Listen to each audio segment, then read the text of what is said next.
was hit with the kind of storm that actually did hit it 1 year later. They almost broke the hearts of hundreds of alumni. And actually, we have felt heartbroken for the last 48 hours. Because our lives, including mine, were changed for the better and forever by our experiences of Red and Black. I started to say our experiences here, but I really mean 123 North Jackson Street. Yes. Yay. It appears that the board is now on the way to correcting the mistake.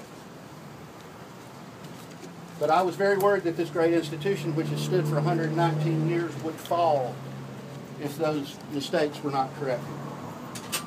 I'm glad to hear that they have rescinded the requirement that the editorial director take final accountability for this paper's content. There is no other way. That accountability belongs only to the students, as it does at every other independent college newspaper in the nation, according to the Student Press Law Center.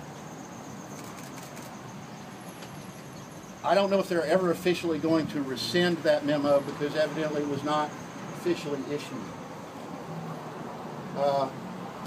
The Red and Dead group reported yesterday that board member Ed Stamper wrote the memo.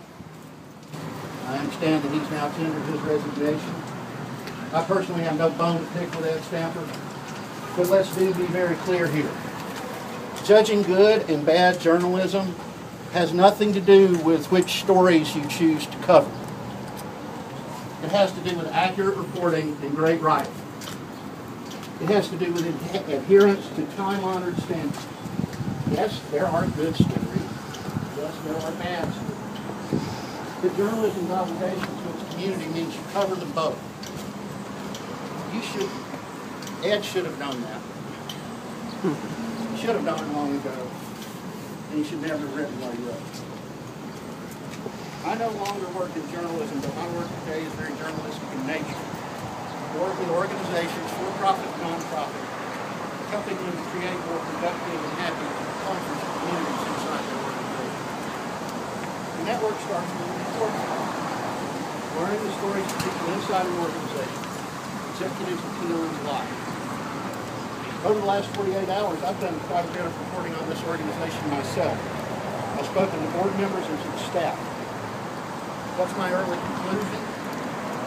That this organization has become deeply dysfunctional. The key to this newspaper's success in the early days of independence depended on an honest, open, and constant dialogue between the students and the professionals. That dialogue is absent here today, and it must be reestablished immediately if this institution is to survive. The Red and Black faces the same pressures that every newspaper in America faces right now. Falling circulation, falling revenues.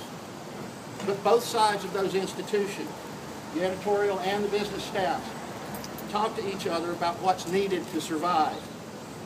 After years of using research to test the content of companies' internal publications, I'm clear on one thing more than any other. You can't learn a damn thing about what to report from running focus groups. People will always tell you they want to see their pictures in the magazine or the newspaper or whatever. They'll always tell you that they want to see the scores from the company bowling league. But when do they actually read the publication? They read it when you report on the real financial status of the organization, and when you report on big changes in the world that will affect their jobs and their lives. You'll never turn your numbers around by listening to focus groups. You'll do it when both sides of this house can sit down in good faith, in an atmosphere of trust, and have serious discussions about how to ensure the survival of this paper. This means the board and professional staffers of this organization must invite the students into that dialogue every single day. Just as Charles Russell, the original publisher, did for us in the early days. I'm afraid that's not happening. And that honest, open, constant dialogue is absent. As I did my reporting, I talked to board members, I talked to students, I talked to alums. One student I talked to yesterday told me this. I worked here for 2 years, and the first time I met Harry was yesterday. I was aghast. Harry is not here right now. But I would like to say to Harry, I've known you for almost 30 years. And I know you well enough to know that you're a good man. But if you were my client, I tell you that's got to stop today.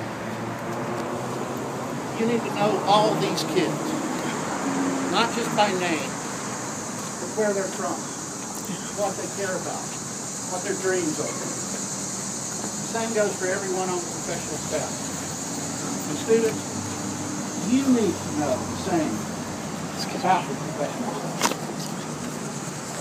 Working together in trust is the only way you'll make the red and black more relevant to this community. And I have a final word for the students.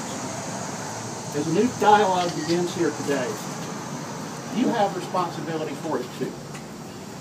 You must recognize that the red and black, like every newspaper in America, is and will be for a long time in a fight for its life.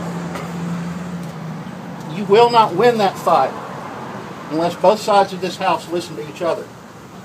Consider the options and make choices that both serve the interests of quality journalism and preserve the institution that creates it.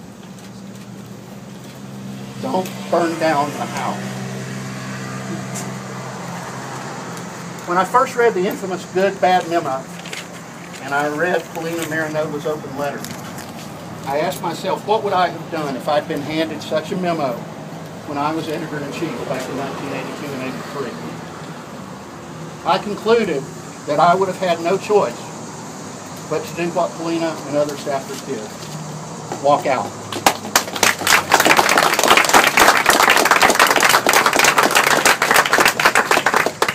The board needs to recognize that the courage of these young people is admirable.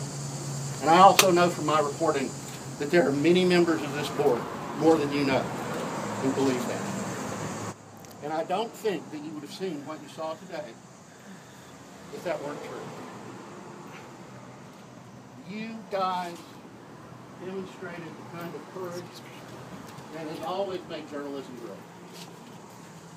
The board must now honor your courage. And if you're taking the country,